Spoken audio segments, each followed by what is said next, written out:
Sepersis apapun dia membuat lukisannya memiripkan dengan saya atau pelukis si A, si B, si C yang dipalsu itu, derajatnya itu cuman maling, Mas.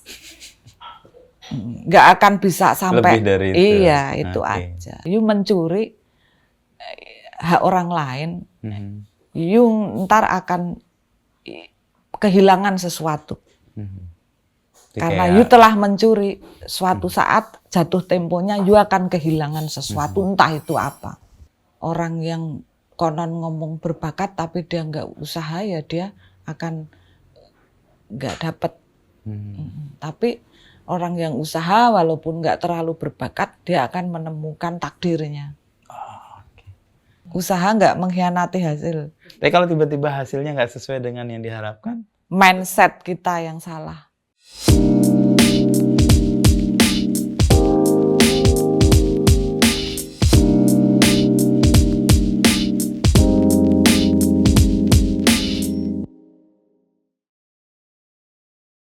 Membikin lebih pintar lagi kita, karena begitu kita lagi bete misalnya, terus aja hajar ngelukis, justru dari situ tuh kayak semacam tong sampah yang menjadi emas ya, karena tampungannya itu menjadi sesuatu yang malah saya pikir lebih unik, nggak akan dicapai di saat kita normal. Oke, jadi situasi yang berat itu menemukan dan ternyata nggak apa-apa, Mas. Itu menemukan jalannya sendiri. Malah setelah ini reda, nggak emosi, normal lagi, lukisan selesai. Oh, sekaligus dua wah, ini berarti kerja nggak mengenal mood. Dan saya sudah ritme pagi udah melukis. Kalau nggak gambar feeling guilty.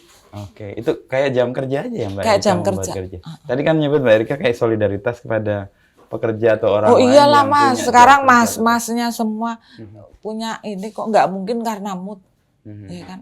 Kita semua on duty. Oke. Iya, justru istilahnya kalau nggak gambar, saya ngapain ya? Kayak merasa kehilangan sesuatu momen yang harusnya saya dapat hari ini saya nggak dapat. Oke. Rugi kan? Rugi. Jadi kalau dilihat, ya tadi kan saya datang 7:30 sih Mbak Erika udah tunak-tunik udah tiap hari itu begitu biasanya. Saya tiap hari. Ini aja kemarin karena saya ke Bangkok, ritmenya saya turun ke pagi. Biasanya saya bangun itu 8:30 gitu. Ini dari Bangkok kemarin hampir 2 minggu kan ada project semua pagi, jadi paksa pagi, jadi saya bangun udah otomatis pagi. Sekarang lebih pagi lagi. Titik balik Mbak Erika kemudian menemukan tadi kan berkesenian secara ekstrovert ya. Kan kebanyakan seniman kan introvert ya, dan terkurung dengan moodnya kadang-kadang atau ngerasa ini lagi nggak enak banget nih, udah nggak karya. Di mana titik baliknya Mbak Erika lu menyadari saya harus begini nih, dengan tertib, dengan disiplin, jam yang lebih. Saya ingin apa ya, berkompromi dengan pekerjaan melukis itu sendiri ya, supaya saya juga tidak kehilangan sosialisasi yang positif ya, tentu saja. Jadi orang-orang yang saya mau kan mungkin yang positif ya, yang ini bisa membantu untuk justru menambah sesuatu di situ, mendorong. Bahkan mungkin saya coba waktu itu, wah nggak ada orang nih, ada sales Mas datang, sales gas. Sales terus nawari, saya pikir nggak ada yang saya ajak ngobrol, Mas ini. Saya interogasi dulu dia sambil gambar gitu. Udah gitu tak beli. Jadi prosesnya sebenarnya menghadapi situasi kayak apapun bisa dilibatkan ya. Jadi kayak apa ya, mungkin sesuatu yang secara nggak sadar juga menutupi sesuatu juga aku nggak tahu. Mungkin kan ada yang sebenarnya aku tuh takut. Tapi kita menutupi ketakutan itu dengan sok berani misalnya. Tapi akhirnya berani beneran. Ya kan, pernah kan ada sesuatu yang karena teman-teman sok berani gini. Padahal juga, takut. Tapi ketika itu terhadapi malah kelihatan berani. Terus keterpaksaan misalnya. Pergi-pergi, saya anak satu kan di rumah. nggak ada kakak, nggak ada adik, semuanya. Jadi gini, kayak anak tunggal itu, jangan dipikir anak tunggal itu selalu enak. Justru bebannya itu double. Karena orang tua saya berpikir saya laki-laki dan perempuan, double. Dan saya nggak ingin mengecewakan harapan orang tua kan. Jadi istilahnya saya ingin orang tua itu nggak kecewa kok cuman punya satu. Jadi saya belajar di situ, tough ke situ. Karena anak tunggal itu.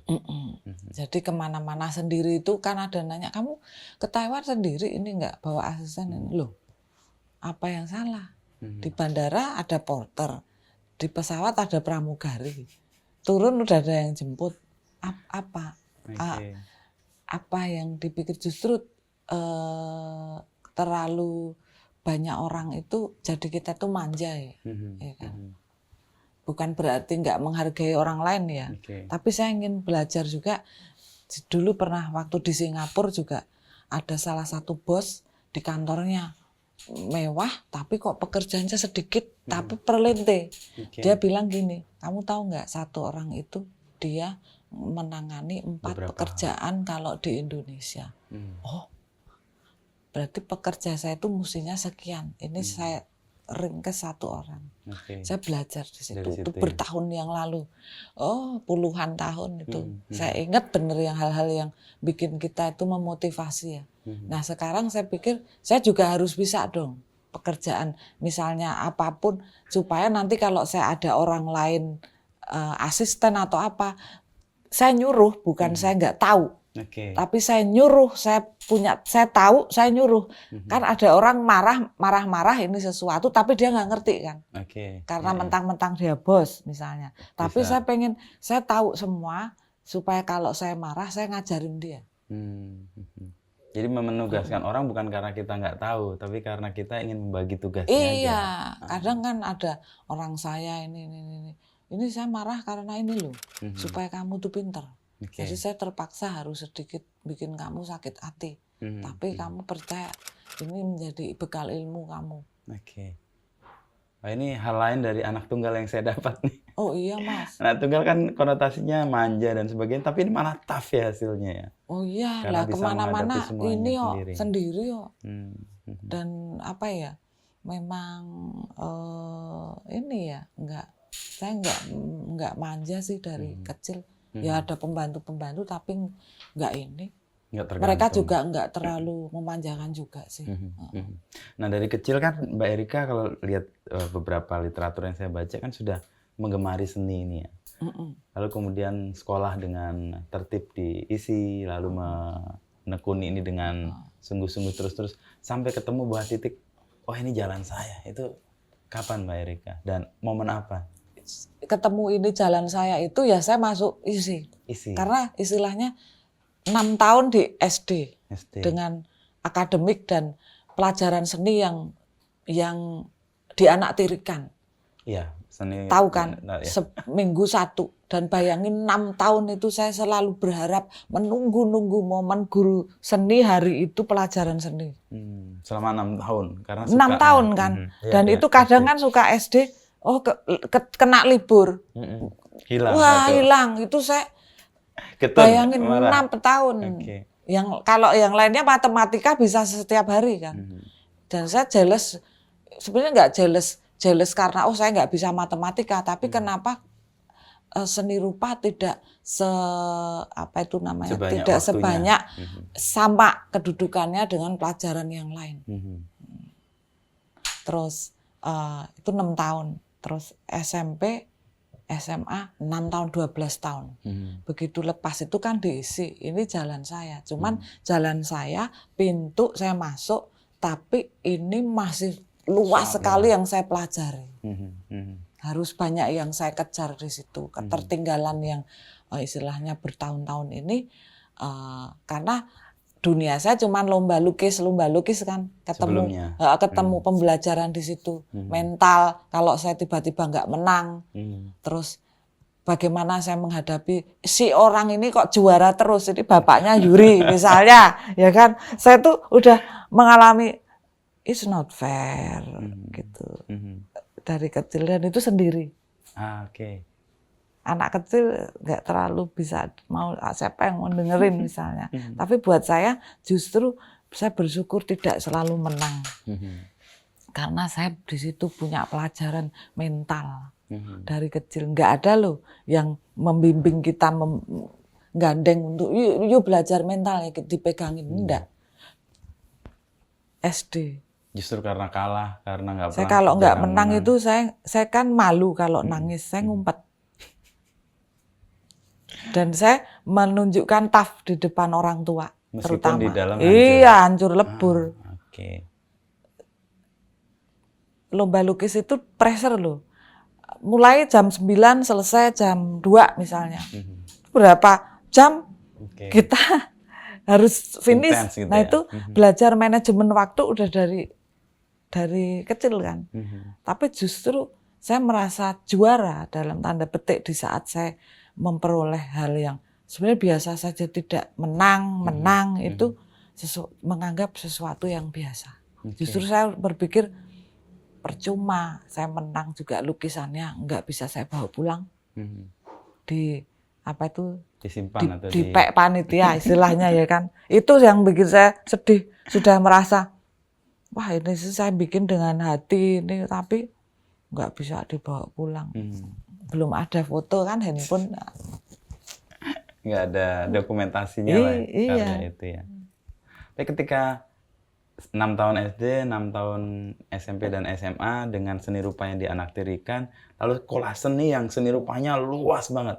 Kaget nggak Mbak? Atau harapannya sesuai nggak dengan yang dibayangkan sebelumnya?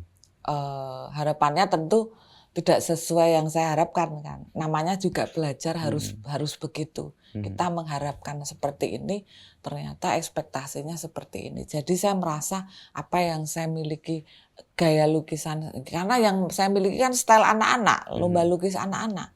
Nah itu yang saya pikir ini bekal saya sih, saya hanya punya itu. Pelajaran saya nggak pinter di matematika, nggak pandai, nggak ini. Saya istilahnya ya ini bekal saya cuman ini doang. Saya berharap ke sini. Terus masuk isi ternyata di sana nggak dibongkar lagi kan istilahnya itu dengan metode.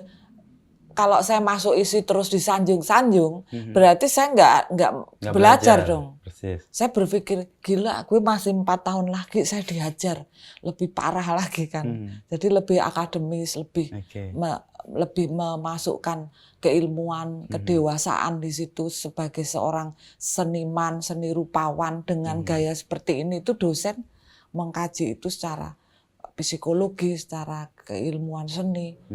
Dan pergaulan dengan teman-teman itu campur. Tapi akhirnya juga saya drop out. Tahun ke? 8. Tahun ke 8. Karena cuti, kan saya sudah dikontrak galeri di Jakarta. Jadi ini apa, wirawiri kan. Jakarta, Jogja. Kejadiannya perenungan saya di tahun sudah agak ujung itu, kan ada pelajaran sejarah seni rupa yang saya ngulang. Pak Darso SP. Kalau ngajar selalu malam. Nah saya flight. Penerbangan ke Jakarta. Bersama Pak Darso yang akan mengajar. Saya pikir kalau Pak Darso mungkin pantas, sibuk sebagai dosen, tamu kemana-mana dia harus flight. Saya ini kan cuman murid. Kenapa saya kedudukannya bersama Pak Darso, flight bareng dan saya akan kuliah. Dan kan murid yang mungkin bandel lah gitu loh. Jadi saya berpikir, iya yang merenung itu saya ngomong sama Pak Subroto, dosen wali, Pak Broto, saya ini gimana ya kondisinya begini-begini. Kalau nggak sekolah aja, kira-kira menurut Pak Broto gimana? Terus, oh ya nggak apa-apa gitu. Kamu sudah mencoba ini ngomongnya, loh saya kok malah disupport gitu. Terus saya, oh nggak apa-apa, ya nggak apa-apa. Kamu sudah mencoba dan kamu mempunyai jalan sendiri. Terus nggak apa-apa, serius. Oke Pak, jadi ini gimana? Kamu mau ngelanjut ini juga udah nggak bisa, kamu udah lewat hampir 8 tahun. Terus oh iya Pak, nggak usah ya. Oke, tadi udah bingung, terus dia berdiri, selamat ya. Aku, wah. Direstui drop out-nya berarti. Iya, jadi tapi saya pikir wah ini harus hati-hati karena nggak akan menjadi edukasi yang baik ini buat orang lain. Jadi saya juga nggak terlalu suka juga misalnya ada yang yang drop out itu yang sukses. Itu bukan menjadi edukasi yang baik. Pasti yang sekolah itu apapun itu menjadikan orang bisa lebih baik lagi. Ini mungkin karena kondisi juga nggak bisa saya sesuatu yang sifatnya nggak bisa diduga juga kan. Dan saya dimarahi sama galeri di Jakarta malahan. Kamu ini gara-gara ikut sama kita, kamu jadi sekolahannya begini-gini. Wah, saya diceramain. Iya.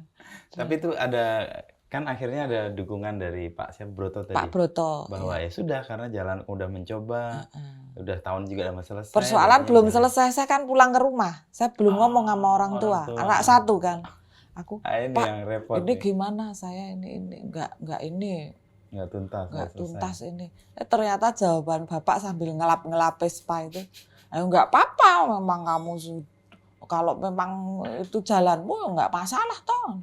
Loh, gimana sih? Toh gini, yang saya takutkan saya itu kadang terus untuk mempertahankan itu karena takut orang tua, takut nanti bagaimana penilaian dosen dan sebagainya. Saya mempertahankan siklus itu.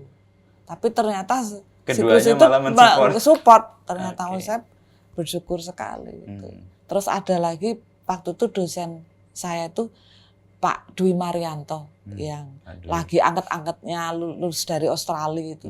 Dia mengajar dengan sistem yang pendekatan secara psikologi itu lebih, saya rasa lebih baik gitu. Terus saya sempat curhat juga, terus Pak Dwi itu bilang, ibaratnya itu orang itu mau ke Jakarta, semua kita itu mau ke Jakarta, kamu tuh udah nyampe.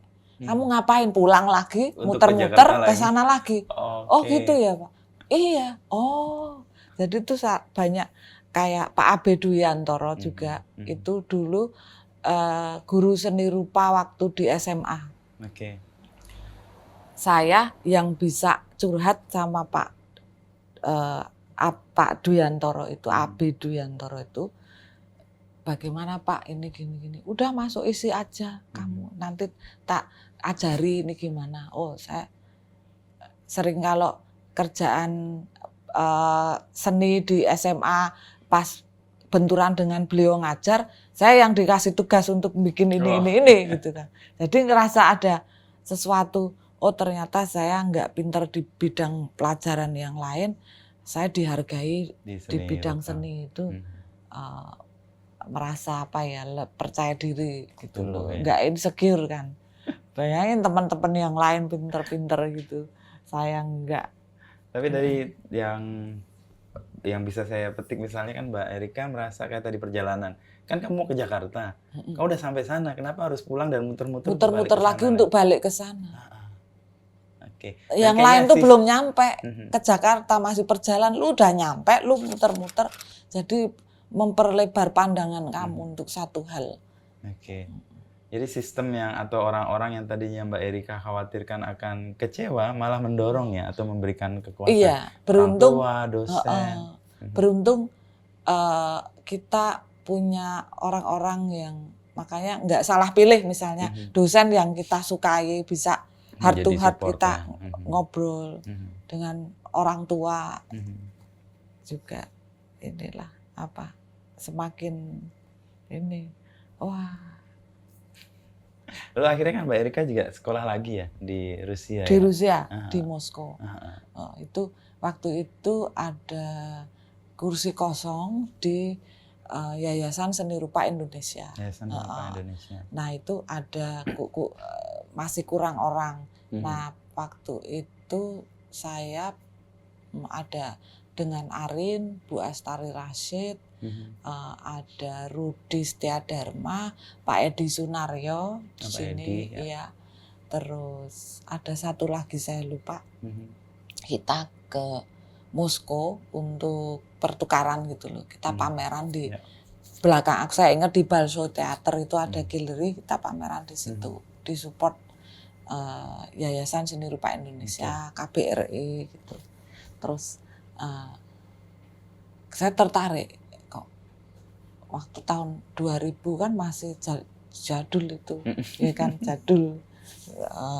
Apa itu, tulisan tuh Rusia semua.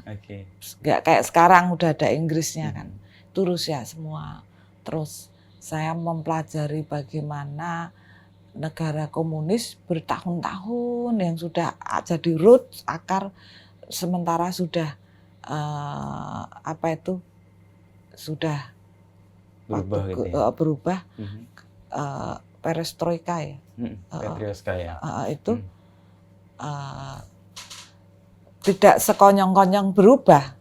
Jadi masih meninggalkan komunisme itu, karakter itu nggak bisa berubah. Dan dari situ saya juga tahu secara bijak ya, bagaimana kita nggak bisa menghakimi, oh ini komunis, ini liberal, apa kan nggak bisa.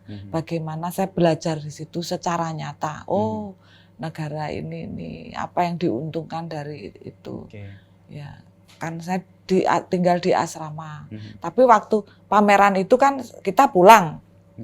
Ya kan, kita pulang, saya tuh udah berpikir gimana caranya saya bisa balik lagi ke sana. Terus, nah kebetulan kita itu bekerja sama di sana itu dengan salah satu universitas seni, Surikov, yang ada senior mahasiswa lulusan sana. Jadi kita diperkenalkan di sana, terus kayaknya waktu itu mengunjungi sebentar ke situ apa gimana, terus saya berpikir, kok menarik ya saya bisa sekolah di sini, menghayal gitu loh. Udah pulang itu? Masih di situ, terus di situ. Saya berpikir gimana ya saya bisa balik situ. Nah itu bertepatan dengan saya mau pameran tunggal di Galnas, ya kan? Galeri Nasional. Waktu itu. Nah saya berpikir saya pameran tunggal kan kebanyakan setelah pameran selesai hilang kan. Saya pengen pameran ini roadshow. Hayalan saya begitu. Jadi saya mewujudkan itu, dan itu kan nggak mudah Mas. Begitu banyak dan sendiri ya. Bagaimana saya belajar untuk mengkait-kaitkan aspek ini supaya bisa bantu saya gimana. Akhirnya saya bekerja sama dengan KBRI lagi di Moskow itu untuk membantu mensukseskan pameran saya roadshow di Moskow. Dan saya dibantu mencarikan tempat di situ yang itu nggak gampang Mas, tahu itu Mas, Rusia Mas. Terus saya dapat Monolith Club namanya, itu tempat di mana sering pejabat-pejabat kenegaraan atau orang-orang yang berada di Moskow itu sering berkumpul di situ. Nah mungkin KBRI itu mempunyai akses juga ke situ kan, mungkin karena dari embassy. Nah saya beruntung bisa dipersilahkan untuk di situ. Nah itu saya bawa sebagian lukisan untuk ke situ. Nah setelah ke situ semakin senang lagi kan. Wah, saya gimana caranya saya bisa balik lagi ke situ misalnya. Ya kan?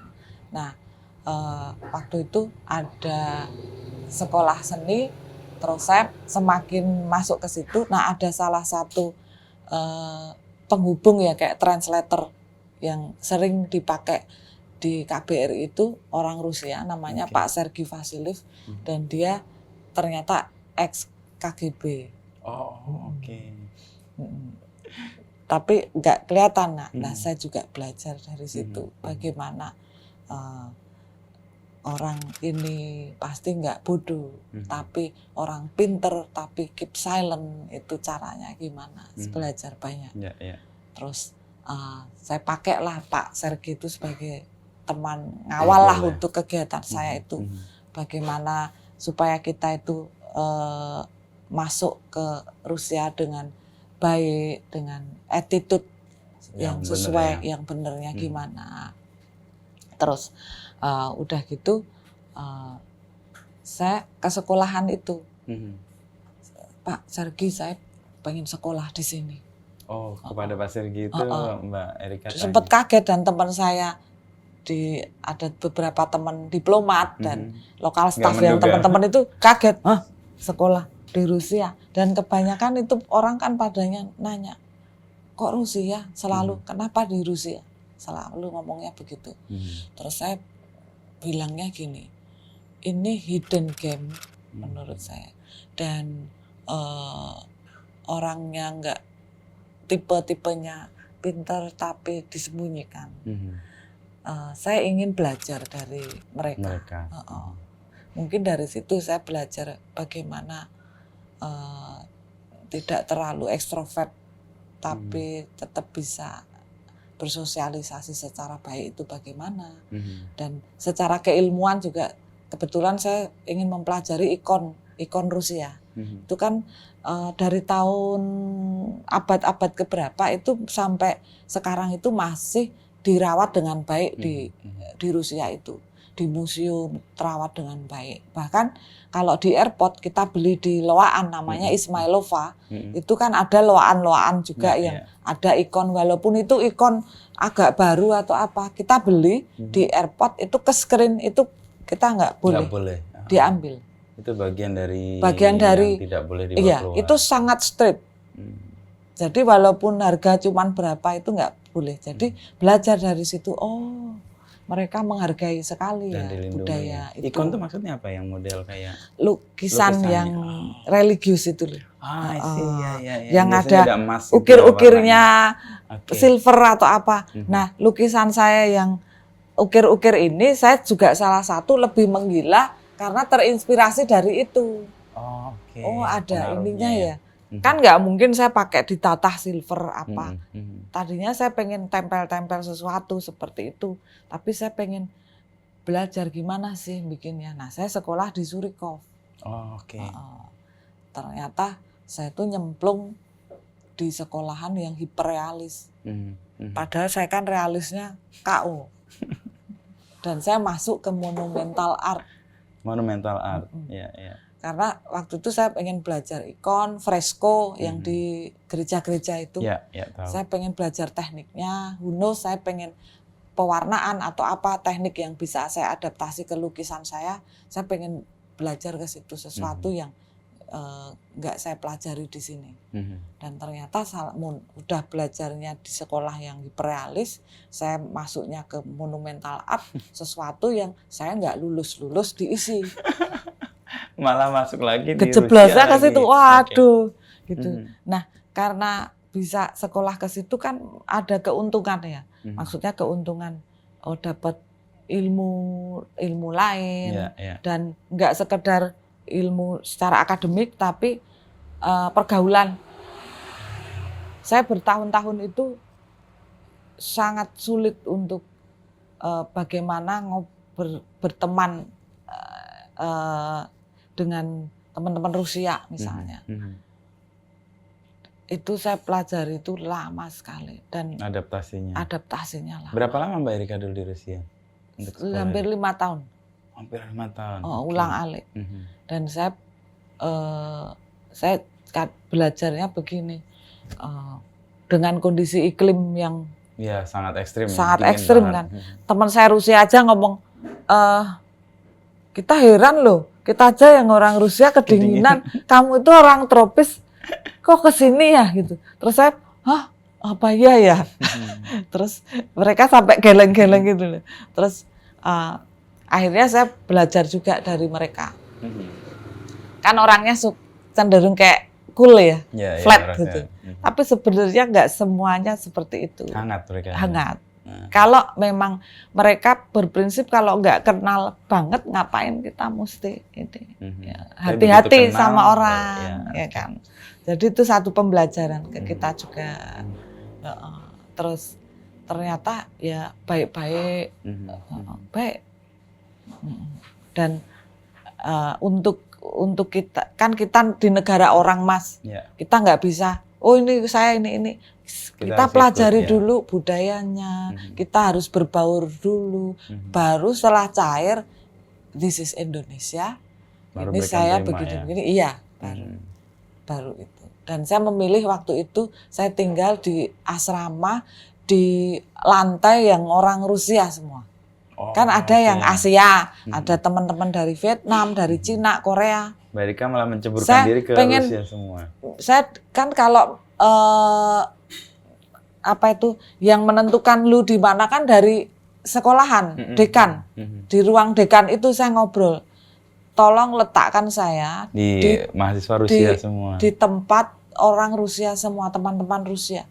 Mereka sempat kaget kan, serius kamu mau? Gitu. Pertimbangannya apa Mbak Erika? Pertimbangannya saya, karena kan di sekolah itu hanya menggunakan bahasa Rusia, nggak bahasa Inggris.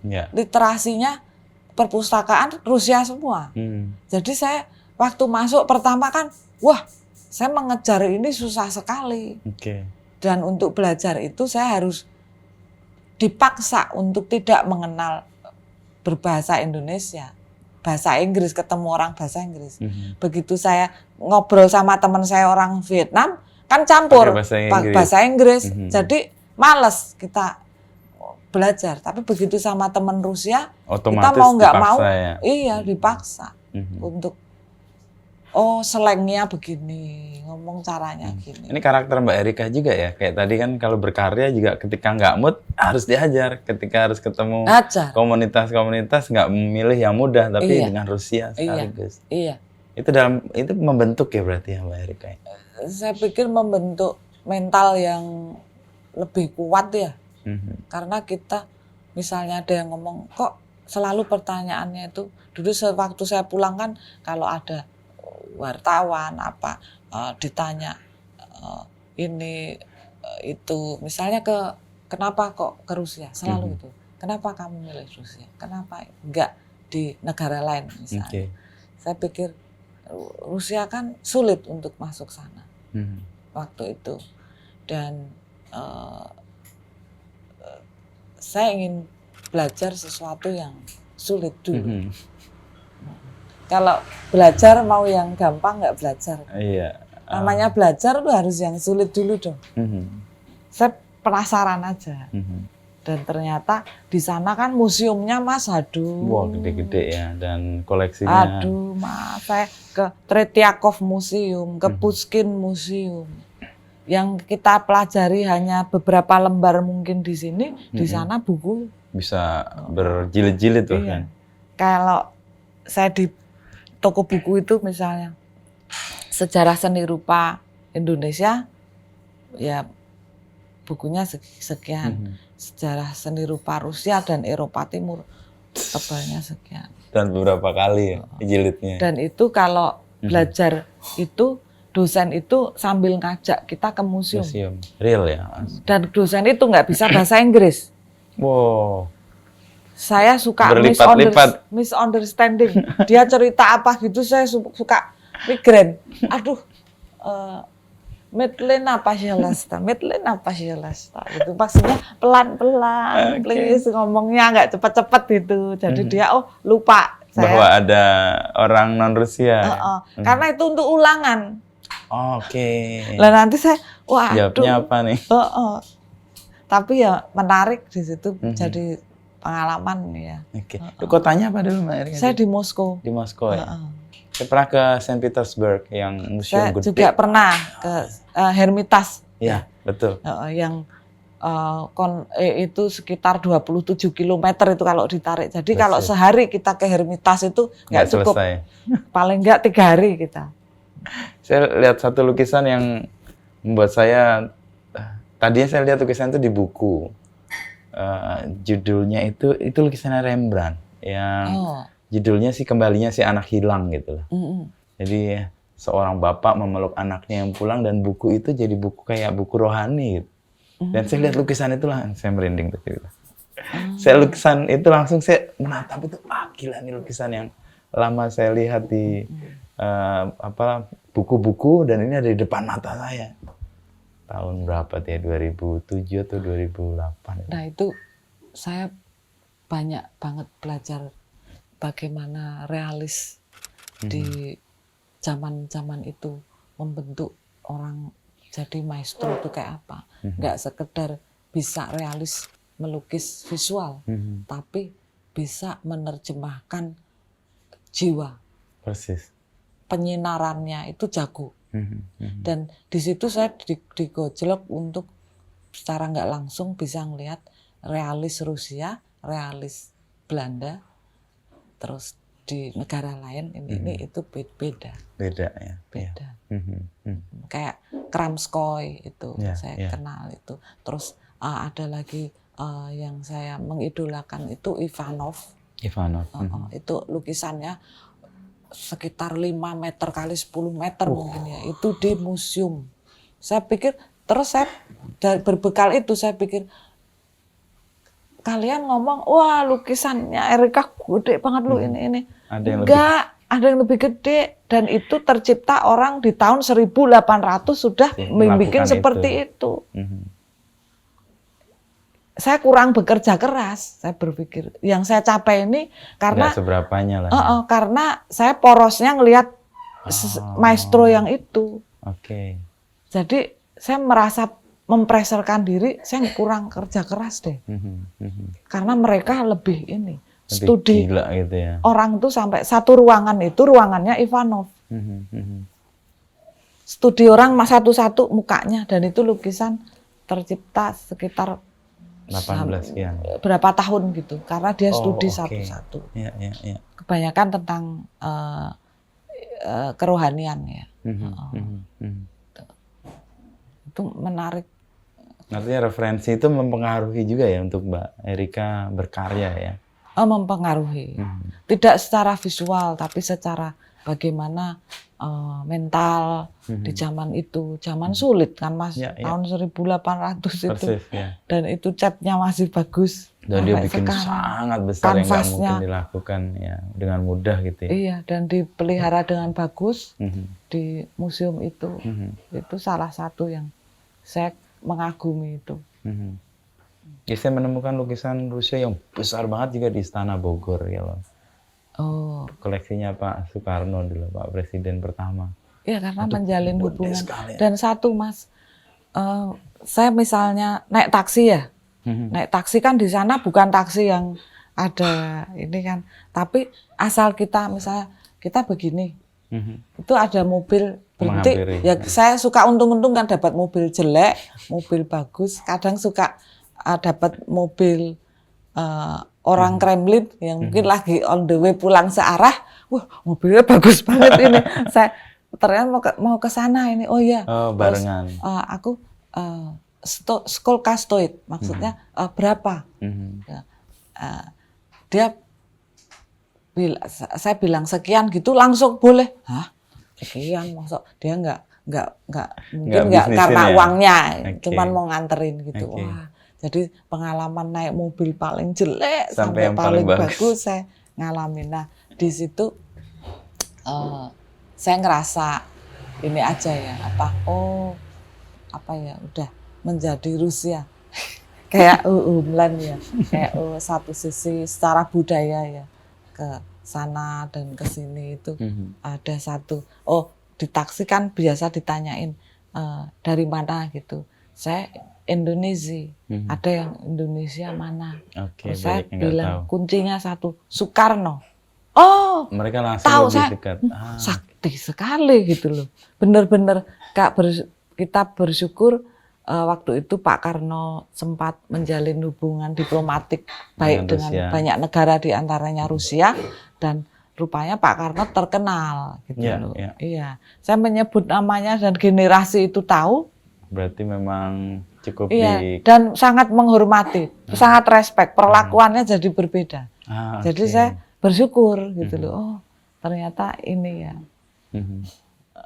Dan waktu di Saint Petersburg kan juga ada masjid khusus untuk Soekarno kan? Belum pernah masuk ke situ saya. Masjid Biru disebutnya itu. Karena penghargaan yang begitu tinggi kepada Soekarno, maka pemerintah sana memberi nama itu masjidnya Masjid Soekarno. Masjid Biru itu. Karena Pak Karno pernah sholat di situ. Sebagai tanda itu. Saya dengar ceritanya waktu datang ke sana. Dengar sih, iya. Begitu dihargai.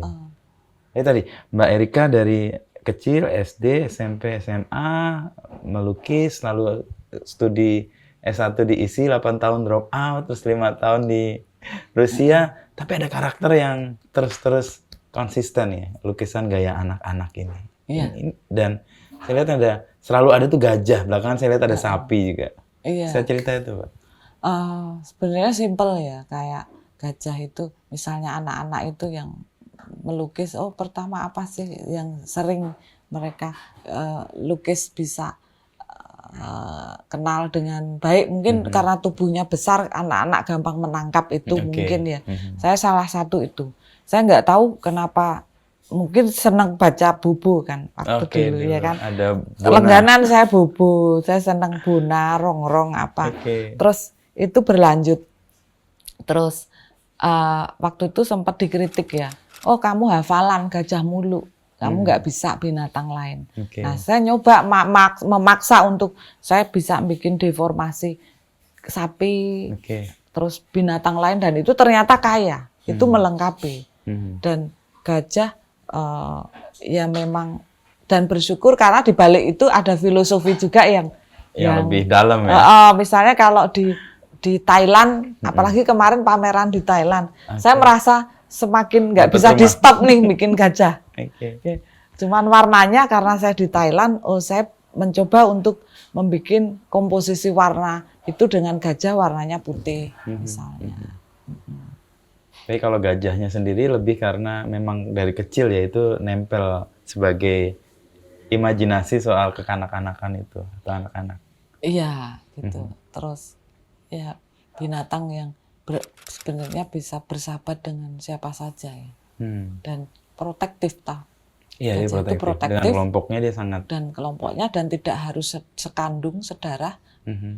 Menjadi kelompoknya akan dilindungi. Itu pemaknaan setelahnya berarti. Iya. Mbak Erika melihatnya. Kalau pilihan untuk mengambil gaya kanak-kanak ini apa Mbak yang mau disampaikan sebenarnya? Saya sih pengen orang itu ingat kita pernah mengalami masa anak-anak. Yang mengembirakan, menyenangkan. Belum tentu orang bisa sampai ke dewasa, tapi anak-anak itu pasti. Dan untuk remind ya bahwa dunia anak-anak itu dunia yang innocent, ya kan. Suka duka anak-anak itu tetap unik gitu. Dan sederhana sebenarnya. Saya ingin itu tuh sebenarnya nggak hilang. Karena banyak cerita anak-anak waktu kecil saya itu terlalu indah ya, maksudnya dengan persahabatan teman-teman, dengan cerita, dengan saya lomba lukis yang ketemu teman-teman juga. Itu tuh saya nggak ingin ilmu melukis anak-anak itu hilang, tapi justru saya kembangkan gitu. Dengan pengalaman tadi ya, studi di ISI, lalu dengan Rusia, dia memberi kekayaan baru bagi kekanak-kanakan lukisan yang Mbak Erika tekuni. Dan ternyata Mas, di beberapa negara itu kayak di Rusia, di Prancis, di Siberia, itu ada museum naif internasional. Ternyata ada museumnya, lukisan naif itu ada. Gitu loh. Juga Mbak Erika ada yang di Kanada juga ya bikinnya? Atau yang dikoleksi? Saya pernah dikoleksi satu ya, di Kanada kalau nggak salah. Masuk dalam kategori lukisan naif itu? Iya, padahal saya sempat nggak yakin ya, karena sudah masuk ke naif, tapi apa ya, naif mereka kan yang kayak benar-benar lukisan anak-anak itu. Apakah ini juga masuk? Tapi ternyata mereka memasukkan itu, mungkin menganggap itu satu hal baru, wawasan baru mungkin ya, membuat kelengkapan, keragaman, koleksi mungkin. Kalau di Indonesia untuk lukisan-lukisan naif kayak gini siapa lagi ya Mbak? Ada lagi namanya Budi Asih. Ya. Kalau dulu waktu saya kuliah, idola saya kalau di ISI itu saya selalu ngeliat lukisannya Mas Heri Dono sama Edi Hara. Ya, suka terinspirasi aja. Oh, seperti ini gitu. Terus kalau lukis yang zaman dulu itu Pak Sujono Kerton. Kalau yang topik kayak siapa ya dulu itu yang Damar Kurung tuh Mas Mundari. Damar Kurung Mas juga Mundari itu keren banget itu. Iya, itu juga naif ya. Naif itu. Itu sampai usia sekian masih melukis dengan baik itu. Nah, semangatnya itu yang kita kan untuk referensi nambah apa itu perbendaraan ya. Oh, ini begini gitu. Nah, menjadi perupa perempuan di topik yang sangat berbeda ini tantangannya gimana, Mbak? Kan banyak perupa cowok ya, tadi disebut hampir semua cowok tuh. Mas Edi Hara, Heri Dono. Iya sih, memang saya akui minoritas ya. Waktu itu tuh di sekolahan itu misalnya muridnya 40, ceweknya ada yang 2, ada yang 5 gitu. Terus saya pikir sebenarnya menjadi satu keistimewaan. Justru itu ya? Iya, karena akan menjadi satu tantangan karena kan beda loh, ada cewek gitu. Nah, supaya kita juga harus bisa membuktikan bahwa jangan dianggap sesuatu yang lemah, tapi anggap kita samalah. Gitu. Jadi misalnya kita kemana ya kita anggap aja kita juga sama. Kan kadang ada yang suka sungkan, oh cewek, oh ya udah. Jadi pengen disamakan. Jadi ya kalau memang harus ngelembur kita juga nggak masalah gitu. Terus tantangan juga harus bisa lebih semangat, bekerja lebih keras gitu. Karena mungkin pada tahap tertentu perempuan kan harus menikah, terus punya anak, banyak waktu untuk domestik juga ya.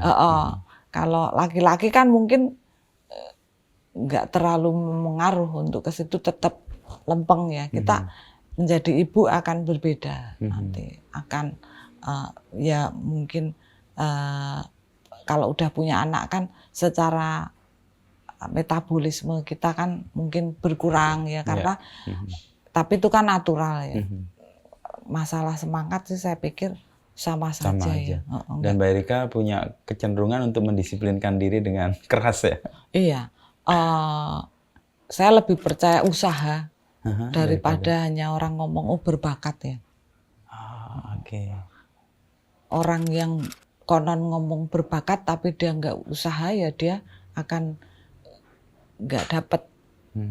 Tapi orang yang usaha walaupun nggak terlalu berbakat dia akan menemukan takdirnya.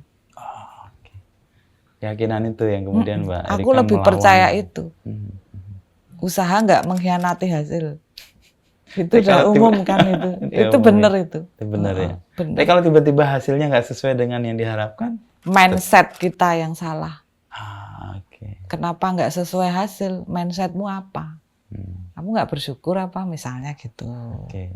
Berarti ada yang kurang. Justru nggak sesuai itu ada yang kurang. Lu miss sesuatu. Kamu harus belajar lagi, gitu aja. Kemampuan mengubah mindset itu yang kemudian melihat. Penting itu. Seru. Mbak Erika punya pemahaman ini dan kemudian menjadi lebih ringan kan hidupnya juga ya? Iya. Masalah besar itu dikecilkan, Mas. Masalah kecil itu hilangin gitu loh. Jadi simple ya. Makanya dengan keberanian juga kuliah Rusia jalan. Jalan aja. Nanti kapan lagi gitu loh. Beruntung sekali bisa. Dari situ kan jadi mengerti Eropa Timur yang lain misalnya. Iya. Sebagai perupa yang kemudian kan sangat terkenal nih Mbak Erika. Titik di mana Mbak Erika kemudian merasa, oh iya ya banyak orang mengenali saya. Lalu ada yang berubah nggak dalam hidup Mbak Erika untuk enggak juga sih. Itu? Enggak sih. Malah bingung orang kok kenal ngapain ya gitu loh. Saya bingung karena bidang yang saya geluti ini kan bukan untuk mengejar itu. Ya, itu jadi, efeknya kayaknya. Ya? Iya, jadi kayak misalnya ada yang, oh nanti kan misalnya ada lukisan dipalsu. Ini ada lagi cerita lukisan saya dipalsu. Ada yang, oh ini loh nanti kamu harus berbuat sesuatu. Kalau enggak jatuh loh kamu nanti, namamu jatuh. Saya pikir kenapa saya mesti merasa jatuh? Saya enggak merasa menginjak suatu posisi. Saya enggak merasa memperebutkan suatu posisi, ya kan? Kayak kursi, kayak apa aja aku bilang. Kita semua misalnya you mau ngomong kita duduk di sebuah kursi. Duduk itu kan bisa di mana aja. Kita bisa lesehan, kita bisa duduk di kursi, di meja, di atas pohon. Apa yang salah gitu loh. Masalah orang memalsu itu bukan problem saya. Masalah orang lain yang memalsu. Dan itu satu kecenderungan enggak cuma di dunia lukisan aja, mungkin di dunia banyak hal lah. Itu kita memahami secara bijaksana sebagai diri kita yang menjadi victim itu, bagaimana hal itu terjadi. Itu tanda-tanda terkenal mungkin salah satunya di palsu itu ya? Itu no comment itu. Saya sampai mikir, wah ini apa ya? Cuman itu orang tuh mungkin ya kalau dia belajar mungkin punya yang memalsu itu kan mungkin dia belajar lebih keras. Apapun kedudukannya, sepersis apapun dia membuat lukisannya memiripkan dengan saya atau pelukis si A, si B, si C yang dipalsu itu, derajatnya itu cuman maling, Mas. Nggak akan bisa sampai lebih dari itu. Iya, itu aja. Jadi kita semua juga percaya ya, you mencuri hak orang lain, you ntar akan kehilangan sesuatu. Karena you telah mencuri, suatu saat jatuh temponya you akan kehilangan sesuatu, entah itu apa. Gitu aja. Jadi kita ngapain repot-repot. Jadi malah ringan aja ya melihat itu ya, tidak menjadi persoalan yang berat ya buat Mbak Erika untuk persoalan sih, jangan ngomong nggak persoalan nanti ini didengarin, wah ini nggak persoalan, ini menjadi persoalan pasti. Tapi menghadapinya Mbak Erika tidak intens menaruh energi di situ. Iya, nggak nganggur ya saya. Jadi apa ya, bagaimana itu tetap ya saya tetap jalan terus, tidak bisa terpengaruh dengan hal yang murahan kayak gitulah. Kalau di rentang waktu nih Mbak Erika berkarya itu, waktu atau titik di mana Mbak Erika ngerasa di sini kemudian meluas gitu ya pemahaman orang tentang karya-karya Mbak Erika, lalu orang mencirikan, nah ini orang lihat satu gambarnya ini Erika ini, itu kapan Mbak? Wah udah lama sih, banget, ya? Udah lama. Ya ada ini sih, ada kayak kadang ya, oh ternyata lukisan, senengnya saya lukisan anak-anak bisa terwakilkan, nggak diremehkan dalam tanda petik ya, style anak-anak itu. Ternyata itu menjadi satu kekuatan ya, bukan karena nama saya ya, tapi mungkin dari situ karena banyak cerita yang unlimited yang bisa kita ceritakan dari dunia anak-anak itu gitu. Indah sekali. Dan ruang untuk dipahaminya juga lebih luas ya kalau lukisan. Lebih luas, ya, lebih luas. Lebih luas. Kadang-kadang kan kalau kita lihat lukisan kan hanya orang-orang tertentu yang bisa mengerti. Kalau lukisan dengan pendekatan atau ciri atau naif kayak anak-anak ini, anak kecil pun bisa bercerita tentang apa yang dia lihat. Dan biasanya masuk juga atau sesuai. Iya, senang. Kadang malah merasa apa ya, oh ternyata ada yang ibu-ibu, ini loh dek, ini lukisan ini, tante ini. Jadi bisa, jadi anak kecil termotivasi, oh ternyata aku menjadi ide. Duniaku menjadi ide yang tidak habis juga untuk dieksplor ya. Iya, jadi menjadi satu semangat anak-anak juga. Artinya ketika dia lihat karya, dia nggak merasa terteror. Wah ternyata saya bisa juga nih bikin dengan gaya. Dan jadi orang tua yang itu kan jadi lebih, oh malah ayo lukis aja. Jadi merasa mungkin apa ya, everything it's okay dengan anak-anak yang senang ngelukis dengan berlebihan ya, itu sesuatu yang positif yang harus kita jaga, jangan dihilangkan.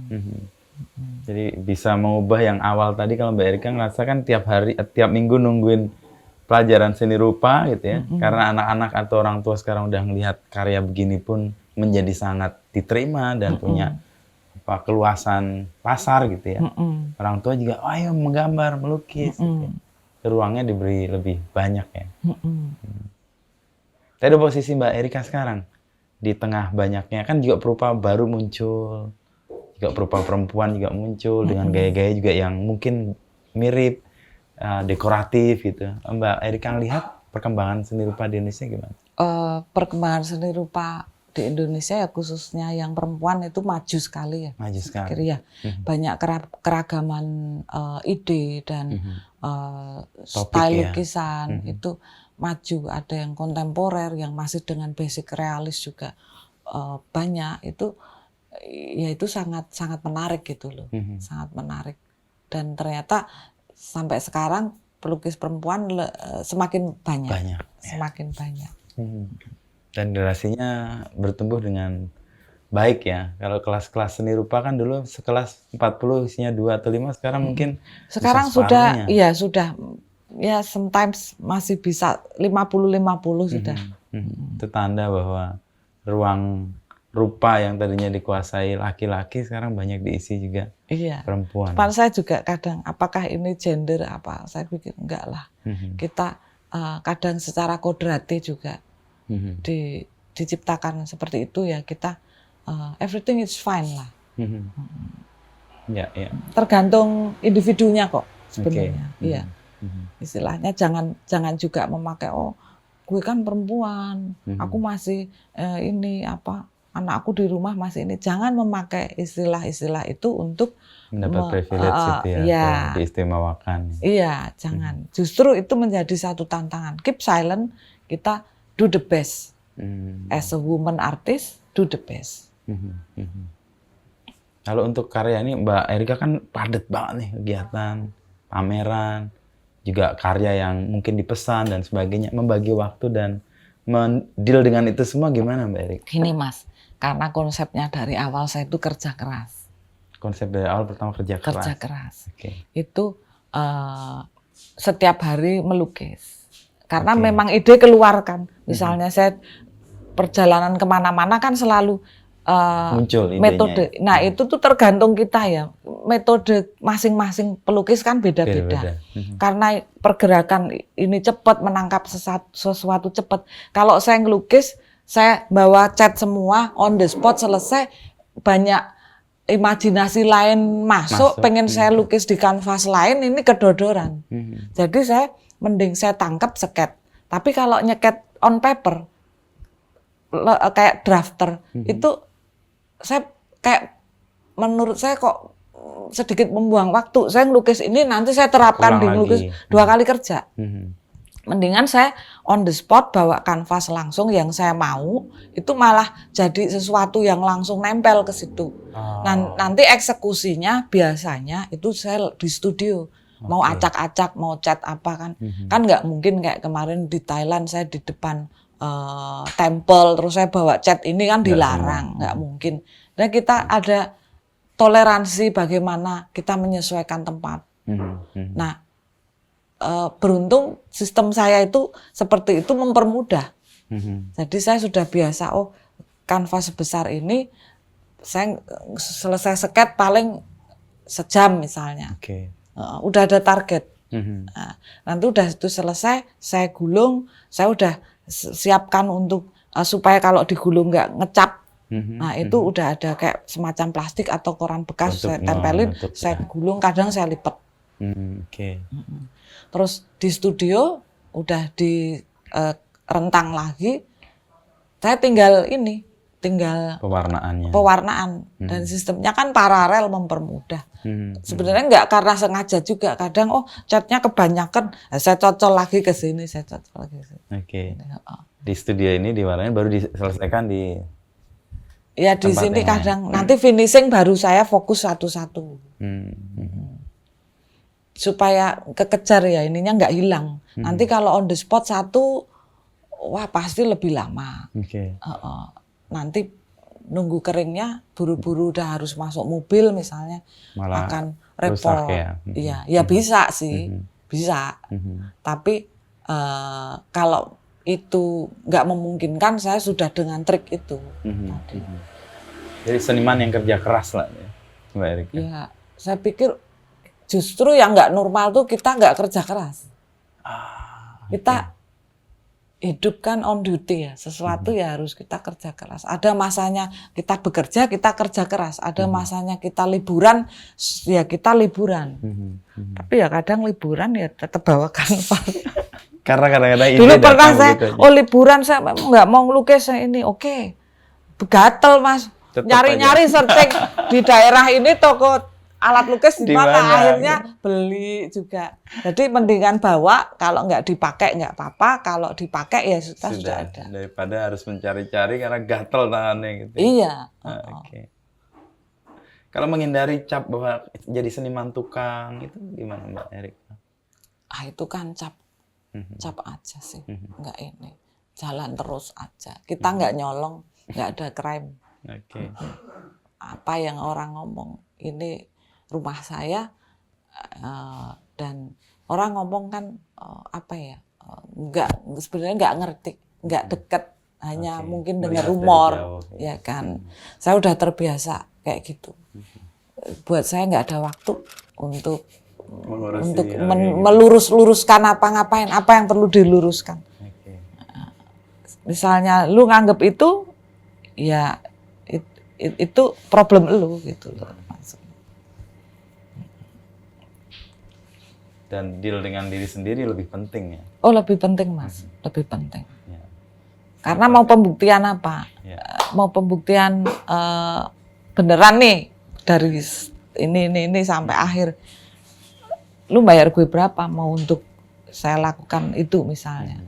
Nggak perlulah proof itu. Ya. Karena juga dari didikan diisi juga, saya dididik untuk kerja keras kok. Kita bagaimana speed 1 minggu 1 lukisan, nanti kritik seni, itu sudah ada di situ. Ya. Dan itu tertanam sebagai sebuah karakter juga akhirnya. Iya, kan? Jadi saya ketawa aja sampai ini. Dengan teknik, saya memang lukisnya cepat gitu. Oke. Ditambah pakai akrilik, cepat kering. Jadi mengejar imajinasi yang datang cepat dengan skill dan bahan yang tepat itu perfect gitu loh. Jadi satu kesatuan ya. Dan ini masih ada satu nih yang menunggu untuk menunggu itu deadline November. Iya. Wah, saya 24. Lebih ngeri dari wartawan nih deadline-nya. Deadline-nya November. Saya 24 ke Taiwan. Pulang tanggal 2. Saya pulang sebentar tanggal 7 saya ke Malaysia, ke Penang. Ada Penang Art Expo. Sampai tanggal 13. Kemungkinan dari situ ke Ho Chi Minh saya ke Vietnam. Wow. Jadi keliling gitu ya, iya. Asia. On duty Mas, memang itu harus terbiasa dan mengenal airport. Oh iya. Iya, saya kenal airport di mana, ayo ini gate mana ini, jadi itu penting itu. Karena nggak pakai asisten ya Mbak Erika juga ya, jalan sendiri gitu. Iya. Dulu pernah pakai asisten lah, saya malah kerepotan, dia nggak ngerti, saya malah ini introduce dia. Aduh, ini. Iya, pendidikan udahlah ini. Ya ini terdidik sebagai anak tunggal, jadi semuanya dikerjakan sendiri. Dengan tidak ada bantuan. Kalau ada saudara kan bisa cawe-cawe, ini kalau sendiri ya sudahlah dikerjakan. Cepet hebat Mas.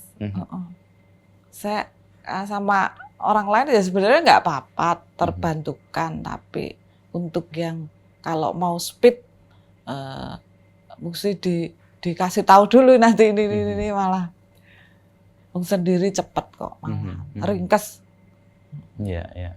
Nah terakhir nih Mbak Erika, kalau untuk karya atau untuk hal yang sekarang sudah Mbak Erika buat ini kan secara ekonomi bisa memberikan ya penghasilan dan sebagainya.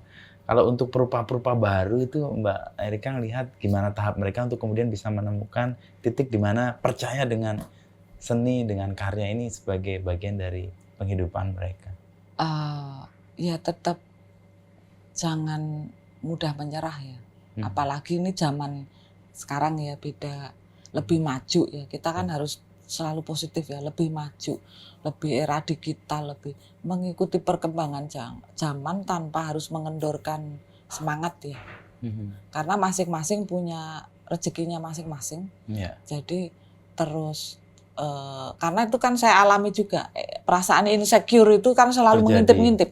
Ya kan? Dan perjalanan Mbak Erika juga mengalami itu. Iya. Nanti setelah kita pede, kita melewati fase tertentu. Melewati lagi, menunggu fase post power syndrome ada nggak nanti.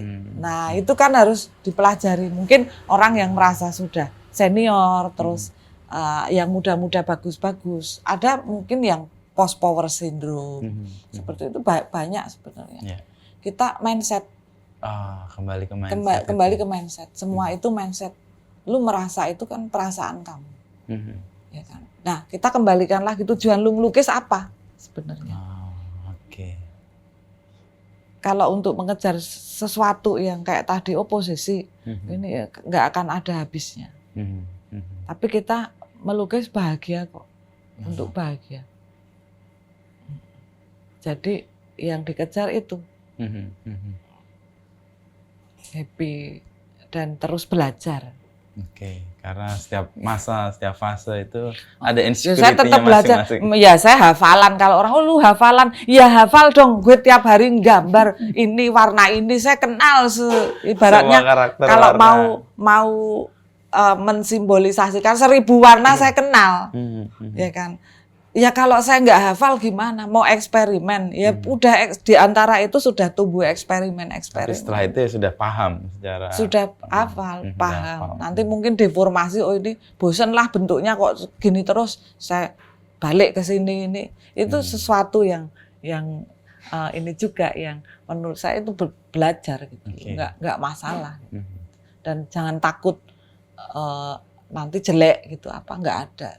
Saya pikir di seni juga nggak ada barang jelek ya.